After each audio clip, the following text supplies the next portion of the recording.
Assalamualaikum warahmatullahi wabarakatuh. Nama saya Jiwada Putran Rashid. Saya dari kelas 9C absen 36. Di sini saya akan menjelaskan pengertian TCI, menjelaskan fungsi TCI, menjelaskan struktur TCI, dan mendata majas TCI.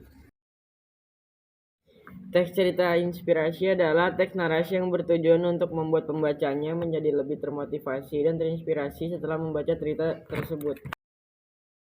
Tujuan teks cerita inspirasi adalah untuk menambah dan mengunggah motivasi, semangat, dan rasa percaya diri untuk menghadapi semua tantangan. Struktur pertama dari teks cerita inspirasi adalah orientas, yakni bagian yang berperan sebagai pengantar atau pembuka cerita. Biasanya bagian pengantar cerita ini diawali dengan pengenalan tokoh atau latar belakang tokoh. Kedua, kerumitan peristiwa.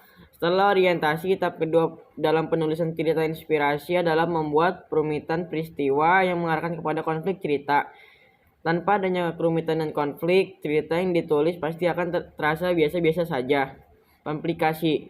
Bagian komplikasi berperan sebagai inti cerita, sekaligus sebagai bagian yang mengandung nilai inspirasi dari cerita tersebut. Selain itu, di tahap ketiga inilah cerita inspirasi tersebut dijelaskan secara detail. Resolusi. Resolusi adalah bagian yang menyadarkan tokoh tentang kebaikan setelah melalui konflik dan komplikasi masalah-masalah yang dihadapi. Dengan demikian, di bagian ini harus ada kalimat-kalimat yang menyadarkan kepada kebaikan bagi tokoh-tokoh yang ada dalam cerita tersebut. Kelima, koda. Struktur teks cerita teks inspiratif yang terakhir adalah koda, yakni bagian yang berperan sebagai penutup cerita atau kesimpulan dan pesan moral.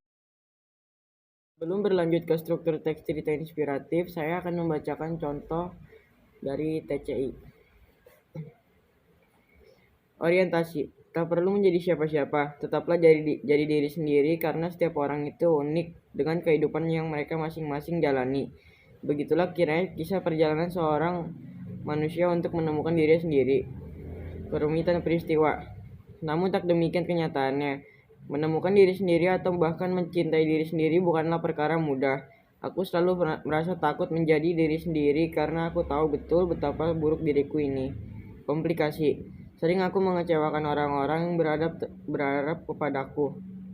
Sebab aku tak sanggup mengizinkan mereka masuk ke duniaku. Setiap ada yang berusaha mendekat, detik itu pula aku menghapus keberadaanku dari kehidupan mereka. Resolusi. Namun tidak demikian di hadapan orang yang baru aku kenal ini. Ia menyadarkan bahwa menjadi diri sendiri bukanlah sebuah kesalahan. Tetaplah jadi dirimu sendiri, tapi kamu harus tahu bagaimana cara mengendalikannya. Begitu katanya. Koda. Tak perlu takut menjadi diri sendiri. Sebab ketika kamu melakukannya, kamu bisa menembus batas-batas dirimu dan menjadi lebih baik. Selain itu, pada saatnya kamu juga akan menemukan bagaimana cara mencintai dirimu sendiri.